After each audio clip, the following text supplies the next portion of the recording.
نو منصور صاحب بیا داسې چلو چې دا واقعه خو ډېره دردناکه وه ما ته نیکه یو کیسه کړې ده چې 3.5 کاله مخکې دلته په دې پورې غاړه کې یو چینه وه چې هغې ته یې د تورې تبۍ په نوم هغه یادېده د تورې ته لاس کړی دی تورې تبۍ چینې ته تللی دی او هغه د جینکو په منځ کې ناسته ده او بس هغه خو ګپې لګوي څه لګوي بس ناڅاپه زه چې دی شروع کوم په نامه د خدای چې بخونکی او مهربانه د زړه ته نږدې ملګرو السلام علیکم خوږو ملګرو یو تاریخي غوندې موقع ورته زه ووایم چې تاسو به یو سندره اورېدلي چې لاړ شه پېښور ته کمیستور ماله راوړه د دغې سندرې بیا نور خلک و چې لاړ شه باجوړ ته کمیستور ماله راوړه د دغې سندرې د خالق سره ناست یو سرور خټک صاحب د هغه نه به د هغې په حوالې سره پوښتنه هم وکړو چې دا څه قصه وه دا سندره څنګه وه بدله څنګه شوه چا بدله کړه ولې بدله کړه او بیا مشهوره څنګه شوه خټک صاحب سلامونه وعلیکم سلام منصور صاحب اول خو زه ستاسو د ډاکټر صاحب او بیا د ډېر لرې ځای نه راغلی مینوال شهباز صاحب مننه کوم چې تاسو دلته زما دې خوارې جونګړې ته دومره قیمتي وخت ورکو او تشریف مو راوړو خبره تاسو د سندرې وکړه نو زه په کله چې په کال 1961 کې ما په ګورنمنټ های سکول درګۍ ملکنډ کې لسم پاس کو نو شاعري خو ما د سکول له وخت کوله زما خیال دی چې زه په نهم جومات کې وم او دا و 1958 زمونږ تعلق چې دی چونکې د زیارت کاکا صاحب سره و دې دوران کې زما د تره زوی میا امان الملک نور کاکا خیل رالو دغه وخت کې هغه زما نه ډېر مشهور او په ایجوکیشن کې په ډیوټي کوله ما ته ویې راځه د باجوړ چکر در باندې لګوم مونږ لاړو باجوړ ته نو ما دې کتاب کې هم د هغې دا چې زه څه ویم نو دا خو زه لږې خبرې کوم او دې کتاب کې بیا په نثر کې پوره د دې ما چې کوم دی دغه کړی دی پوره نثر دی خو دا به درته ووایم چې مونږ لاړو نو دومره راته یاد شي چې دا علاقه د لغړۍ وه لغړۍ علاقه وه بیا په دې ځای کې مونږ کمر سره ورته وی هغه ځای ته وختو د ده دا کم دوست یو ملک صاحب ده به ورته کاکجي وي کمر سره ته چې وختو نو کاکجي دا خبره وکړه چې میا صاحب د دې خوا پورې غاړه چې دا د افغانستان سره تعلق لري د کونړ ولایت علاقه ده او داسې وختو چې دا علاقه چې وه دا د باجوړ سره وه نو د دې وخت کې دا 2.5 چې ما ته نیکه یو کیسه کړې ده چې 3.5 کاله مخکې دلته په دې پورې غاړه کې یو چینه وه چې هغې ته یې د تورې تبۍ په نوم هغه یادېده او هغه په دې کې نیکه مې وی چې د دې خواته یو لویه توره تبۍ وه څوک ورته تیږه وایي څوک ورته څه وایي او د هغې نه چاپېره ښه ګلونه وو دې خواوشا لنډو لنډو کلو نه چې بس کومې پیغلې یا جینکۍ یا زنانه رالې او د دې چینې نه به یې منګي ډک کړو نو بیا به په دې تبۍ ناست نو خپل ستړي کیسې به یو بل ته کولې دې دوران کې فرحت چې کومه وه دا یو جینۍ وه را روانه وه یو هلک مخې له ورغلو هغه داسې دور و چې د تګ راتګ دې بازارونو ته نو نو دلته بازار ته یو هلک راتلو او دې وخت کې چې به یو کس بازار ته راتلو نو د ټول کلي هغه سوداګانې به ورته خلکو ویې ماله مالګه ماله ماچس ماله دا او ماله دا راوړه او کلیوال ژوند و ستر پرده نه وه ځکه چې لږ کورونه و د یو بل سره په رشتو باندې تړلي دې وخت کې دې ورته وایي چې وروره ته چېرته ځې زما خیال دی بازار ته ځې هغې ورته یو خورجان زه بازار ته ځم وایي ما اوس منګی راغښتی دی د کوره راوتي یم تورې تبۍ چینې ته ځم ته به د ښار نه یا د بازار نه ما ته د تور کمیس کپړه راوړې خو وروره چې کپړه راوړې نو زما مور ته به یې ورکړي او پیسې به هغه درکړي سمه خبره وه دا چرته کې وایي دا مونږ د شاعرانو وایو دا شهباز صاحب دی وایي ته هم وایي شاعرې دی هم وایي که نه دا غمازیانو دا شیطانان هر وخت دلته د هغې یو ورور زلمی دا دوست یې لاړو هغه ورور ته یې دا خبره په غلط رنګ کې وکړه لکه مثال داسې رنګ کې وکړه چې یاره ستا خور خو د پلانکي نه کمیز غوښتی دی یا داسې دلته کې خو ګوره د جهل دورو د رورې زلمیتوب و بیا د ملګري د طرفه چې چاته د پیغلې خور ویلی شي زلمي رور ته تاسو خپله بیا اندازه ولګوئ د غیرت جذبه څومره بیا حاوي شي د تورې ته لاس کړی دی تورې ته به یې چینې ته تللی دی او هغه د جینکو په منځ کې ناسته ده او بس هغه خو ګپې لګوي څه لګوي بس ناڅاپه پزه چې دی شهیده کړي ده او په توره باندې یې والي ده یو دم د قیامت ماحول جوړ شو د قیامت ماحول جوړ شو دا خو شهیده شوه نو منصور چې بیا داسې چلو چې دا واقعه خو ډېره دردناکه وه بېګناه وه او فرحت چې کوم دی دغه شو نو بیا دغه وخت کې د دې دور نه د دې واقعې نه وروستو دې چینې ته خلکو فرحت چینه به وي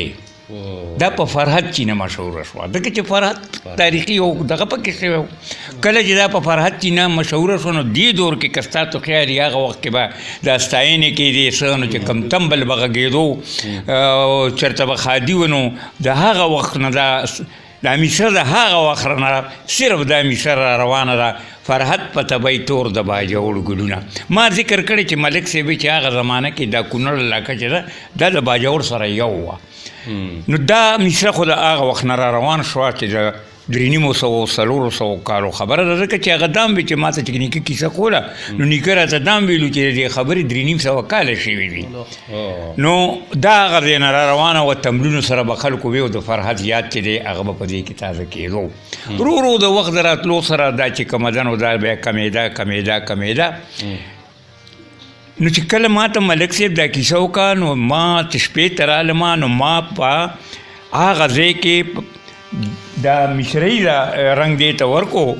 په منډه درته ویم دا نثر کې واقعات دي هغه تاریخ به کولی ملک صاحب ما په دې مصرو کې راغونډ کوم فرحت په طبعی طور د باجوړ ګلونه لاړ شه باجوړ ته کمیس تور مال راوړه تازه ګلونه 3 مال راوړه جونه فرحت چینې ته نه ځي فرحت په طبعی طور د باجوړ ګلونه چې واپسې ته کټ کې مړې کور ته راځي نه کمیس تور مال راوړه تازه ګلونه 3 مال راوړه فرحت د جنو منځ کې ناسته فرحت په طبعی طور د باجوړ ګلونه خبر خو نه وای اسرائیل ولا راځي نه کمیس تور مال راوړه تازه ګلونه 3 مال راوړه او توره طبعی په وینو سره شوه فرحت په طبعی طور د باجوړ ګلونه چې په فرحت وشو د تورو ګزارونه کمیس تور مال راوړه تازه ګلونه 3 مال راوړه ما ته د خاره کمیس راوړه فرحت په طبعی طور د باجوړ ګلونه مور می پیسې درته تیاری ایښي دینه کمیس تور مال راوړه تازه ګلونه 3 مال راوړه او غمازه زړه باندې سورې شي فرحت په طبعی طور د باجوړ ګلونه تا د فرحت رور ته دروغ ویلیونه کمیس تور مال راوړه تازه ګلونه 3 مال راوړه د جینکو په خوله میسره شوه فرحت په طبعی طور د باجوړ ګلونه دغه متور شو د چینې د خوا ګلونه کمیس تور مال راوړه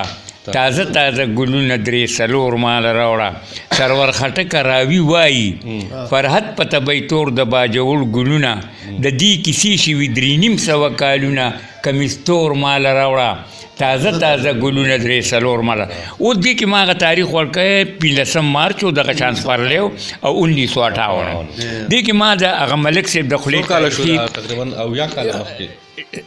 ارسی چې دي خدي کې یو ذکر رالو چې دغه متور شو د فرحت ګلونه تور شو ملک صاحب دا هم ویلو چې د ډېرې موده به دا سره ګلونه د فرحت دغه متور راختل الله ښه بیا چې کله رالمه مونږ دلته خرکۍ درګۍ سره نږدو په خرکي کلي کې اوسېدو زه خو هلکو ما نو څو ورځې پس ما بیا دې ته د سندرې رنګ ورکړو. اوله تاسو هغه لیک اوله اول خو مې دا په هغه ځای کې لغړی کې د ملک صاحب کره ولیکله. بیا چې کله ما د سندرې رنګ ورکولو نو په دې کې بیا هغه د سندرې د پوره کولو لپاره ما څه جغرافیایي رنګونه راغونډ کړل. مصري خو تشې خالي شوي، څه مې د ردیف کافیې په خاطر باندې د علاقایي رنګونه او څه راغونډ کړل، خو هغه تاریخ مې پکې لږ دغه خبره چې را شامل کو. هغه داسې د جي سندره په دې ډول لاړ شه باجوړ ته کمیستور مال راوړه، تازه تازه ګلونه درې څلور مال راوړه، غمه بل دي پیورونه فرحت په طبی تور د باجوړ ګلونه. لاړ شه باجوړ ته کمیستور مال راوړه، تازه تازه ګلونه درې څلور مال راوړه، چې د فرحت د غمه بل دي پیورونه فرحت په طبی تور د باجوړ ګلونه. فرحت چې د غماس په لمسه قتل که خپل رور، چاپیره په چینه کې د مارغانو جوړ شو شور، د تورې طبی خوا کې سره ګلونه شولو تور. فرحت چینې ته لاړ شه ګلان تور مال راوړه، تازه تازه ګلونه درې څلور مال راوړه، چې د فرحت د غمه بل دي پیورونه فرحت په طبی تور د باجوړ ګلونه. چې د فرحت چینه د طبی تور شوه مشهوره په فرحت، اوبو ته ورله نه راتلی بیا جونه د مالت، چینه کې پاتې نه شو هغه خوند هغه عظمت، آلونه د فرحت د چینې نور مال راوړه، تازه تازه ګلونه درې څلور مال راوړه، چې د فرحت د غمه بل دي پیورونه فرحت په طبی تور د باجوړ ګلونه. راوي وایي فرحت کړی و دا قدر اظهار، کمیس په تور راواخلې په بازار کې ته د خار، د میا کلینا راوړه یو د میا کلینا راوړه یو جوړه ښایسته پیزار، پیسې به مې مور درکړي دا په غور مال راوړه، تازه تازه ګلونه درې څلور مال راوړه، چې د فرحت د غمه بل دي پیورونه فرحت په طبی تور د باجوړ ګلونه.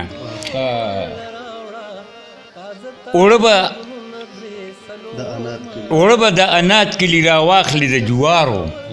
اوړه به د انات کلي راواخلي د جوارو، شړشم به وي ګل شوي په پټو کې د مایارو، شینکې به ټوکېدلې وي په سیمه د سالارو، ګلونه د شړشمو نه سمسور مال راوړه، تازه تازه ګلونه درې څلور مال راوړه، چې د فرحت د غمه بل دي پیورونه فرحت په طبی تور د باجوړ ګلونه. په کول به ځان له واخلې له غړۍ د کمر سر کې، چې کلي ته راځې جانانه ښکلی به یې په سر کې، چې درون راته ښکارېږي د امزولو په نظر کې، د ځان سره په شت نه غوزان نور مال راوړه، تازه تازه ګلونه درې څلور مال راوړه، چې د فرحت د غمه بل دي پیورونه فرحت په طبی تور د باجوړ ګلونه. که لاړې ناوګۍ ته نو بچو کې راوړه ماله، بچو کې څوک وایي پیوې ورته وایي که نه، شاته چې د جینکۍ پیوې ویښته دغه کوي هر څه چې ورته وایي. که لاړې ناوګۍ ته نو بچو کې ماله راوړه، چې زه په کومڅو کې الول لګوم شاله، زما سرور خټکه چې پې تا کمه خوشحاله. که لاړې ناوګۍ ته نو بچو کې ماله راوړه، چې زه په کمسو کې الول لګوم شاله، زما سرور خټکه چې پتا کمه خوشاله. انبار نه د میزري ښکلی ښکور مال راوړه، تازه تازه ګلونه درې څلور مال راوړه، چې د فرحت د غمه بل دي پیورونه فرحت په طبی تور د باجوړ ګلونه. سرور خټک خرکې درګۍ ملکن 21 مارچ 1958. اوس په دې یو خبره بله کوو. اوس یو خبره دا کوو زه په دې ما خبره کوم چې لږه وضاحت وشي. دا چې کله ما ولیکله زما خوا لږواني وه، زمونږ په کلیوال ژوند کې د هر چا په کلیوال ژوند کې به په حجرو کې ټنګ ټکور کېدو شوقیه، نو په هغه وخت کې به زمونږ د خواوشا په حجرو کې د رباب سره د منګي سره دا سندره ډېرو خلکو په دغه رنګ کې تاریخي ویلي وه زما په نوم، ځکه چې اوس هغه وخت کې نه ټیپس دغه و نه ریکارډینګ کېدو نه بل څه کېدو. خو په دې ماته یو پیته دغه راکړه زما شوق پیدا کړو چې دې سره زه لږ مشهور شوم. هلک م عمر هلک چې سړی چې د سایکل د چل زده کړي نو دی ډېر په بې ضرورته پې ګرځي. که نه ماله موټر سایکل چل زده کړو چې چا به راته ټلیفون مې ملګري ته وکړو، هغه به زه په پلان کې ما د بند که پیسې مه خرو زه درالم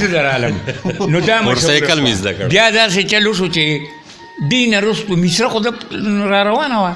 نو دا مصره تاسو هلته د پېښور ذکر وکړو نو دا مصره چا د پېښور سره وتړله په دغه مصرو کې د خپلې خوښې په مصرو کې چا د کندهار سره وتړله د خپلو خوښو په مصرو کې چا د سندرې په شکل کې فرحت ته د شرشم د ګل تشبیه ورکړی شوه تاسو دلته سوچ وکړئ چې فرحت پکې بیا هم یو سوالیه نشان پاتې شو فرحت څوک وه ما چې کله تاریخي اوس دلته کې ما چې څومره کتابونه چاپ کړي دي نو ما نه دا یو یا غلطي یا د وخت نوزګاري چې ما په خپلو کتابونو کې سندرو ته ځای نه ورکړی ځکه چې مونږ په یو خیال یو په یو نظریه به روان دا په دې کتاب کې ما ذکر کړی چې کومو شخصیتونو زه دې ته مجبور کړم چې بعید دا خو لاړه فرحت څوک یې د شرشم د ګل سره تشبیه ورکوي څوک یې څه کوي څوک یې څه کوي ته مهرباني وکړه تاریخي دغه چې کوم دی هغه وکړه اوس په خبره اصلي دا وکړم کتونکي دې ټول واوري چې د هغې سره که چا پېښور ویلې که چا کندهار ویلې او که چا د شرشم د ګل سره او که چا بل هغې سره زما هېڅ تعلق نشته هغه په خپل ځای هغې سره زما څه تعلق نشته هغه په خپل ځای هر چا چې څه کړي ټکي کړي ښې کړي دي ما چې څه لیکلي دي د بقول ملک صاحب نو ما د هغه د خبرو هغه تاریخي خبرو کې تاریخي خبرو ته د شعر جامه ور په غاړه کړې ده چې د فرحت هغه تاریخي یادونه یاد پاتې شي بالکل چا چې ورته دا نور نومونه ورکړي لاش پېښور ته یا نوریانو ټیک دي هغه هم څه بد نه دي خو دا چې د فرحت هغه حق چې دی هغه والی کېږي نو دلته کې تاسو د فرحت هغه حق وال کوو دو ته لکه د انسان ضمیر نه جوړېږي که نه چې چا قرباني ورکړې ده چا نه اخیستی شوي ده چا سره زیاتی شوی بربریت شوی دی د غیرت په نوم باندې جاهلیت شوی دی بې ګناهي شوي ده بیا یو سړی تله د دروغې ویلي دي نو خبره خدا ده لکه څنګه دا خو ما بیا وویل